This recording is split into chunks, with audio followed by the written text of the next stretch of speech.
So now let's come to 18th and 19th century Europe and see what are the new interpretations of the apocalypse that arose in Europe and in the United States. The first new theory, the first new interpretation of the book of Revelation that arose in the 18th century was called Postmillennialism. Postmillennialism is the word that refers to millennium. And millennium, as you remember from chapter 20 of the book of Revelation, is 1,000 years of the reign of Christ and his saints. This millennium will happen after the angel of the apocalypse, the archangel Michael, will chain the ancient dragon, will put him into the abyss, and after that the first resurrection takes place and the millennium begins. In classical Christian thought, the coming of the millennium was thought to happen after the second coming. Again, remember chapter 20. First, the angel fights the dragon. Then, the first resurrection of the saints, the second coming, and the establishment of the millennium. So this understanding that millennium will come after the second coming is known as premillennialism. And that was the standard view before the 18th century Europe.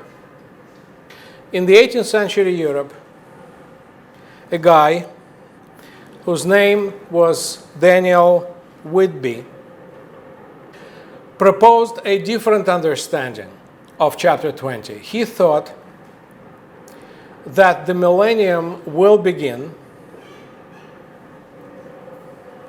without the literal second coming of Jesus. Jesus will come, but this coming will be spiritual, metaphorical. And then the millennium will be established, will be ushered in. The millennium of peace, prosperity, security, abundance. And after this millennium, there will be another second coming, a true second coming, a literal, visible. And this last second coming will finalize the whole apocalyptic timeline. After this last second coming, there will be final judgment and resurrection, and people will be judged according to their deeds and will end up either in heaven or in hell. So this new theory was called postmillennialism because it switched the second coming from before the millennium to after the millennium.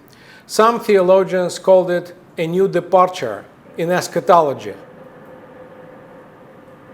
Now the question is, why would Daniel Whitby create such an interpretation? Why was it useful in the 18th century? The answer to the question is simple.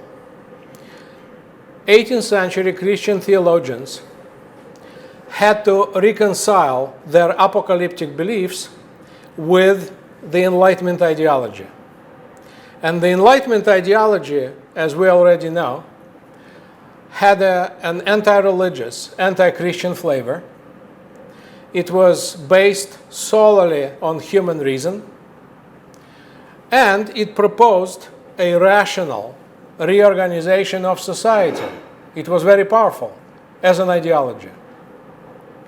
So Christian theologians in the 18th and then the 19th century were facing this task of reinterpreting their traditional Christian and more specifically apocalyptic beliefs in light of the new Enlightenment paradigm. And Daniel Whitby did that because he thought that the movement that was started by the Enlightenment thinkers in fact represented this long-awaited millennium that will come and will bring to humanity the age of abundance. So he conflated the millennium that was talked about in chapter 20 of Revelation with the Enlightenment ideology that was born in the 18th century Europe, and then it was transplanted to the United States. Now, this approach had various advantages. Number one, according to this new interpretation, religion was not opposed to reason. In fact, reason and religion were seen as cooperating together. Reason was to support religion. Reason was to help people to accept Christ, to accept Jesus. Number two,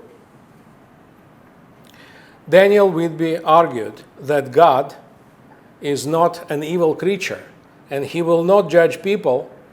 He will give them an opportunity to repent and to realize that they were wrong and to accept Jesus. So how would he do that? By starting the Enlightenment movement, by changing the lives of the people for better, by giving them the opportunity to see this new paradise.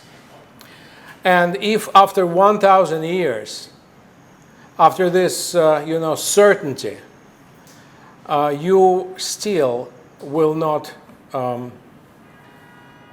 repent, then you will not be forgiven. But at least that would be just. That's how Daniel Whitby thought.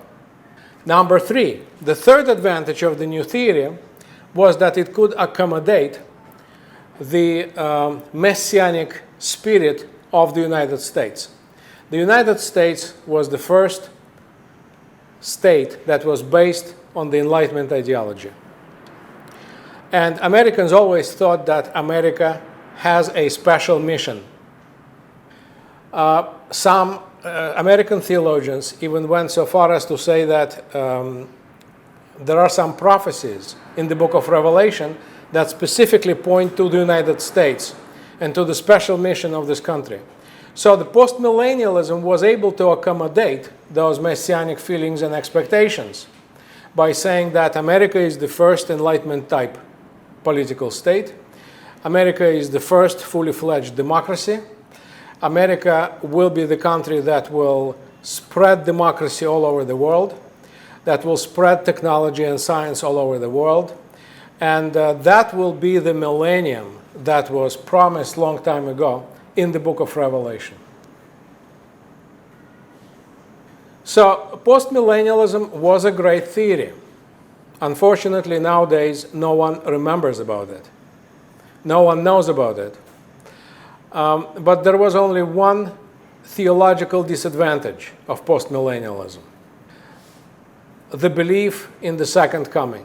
According to postmillennialism, there will be two second comings. The first one will be metaphorical, spiritual, symbolic, before the millennium, and the second one, real, literal, and visible after the millennium. So how could you reconcile that, according to your theory, there would be two second comings, not one, as most Christians always believed? That was a problem. But from what I see, that was the only theological problem. Somehow, postmillennialism as a new interpretational paradigm did not survive until the 20th century. In 20th century, it died out.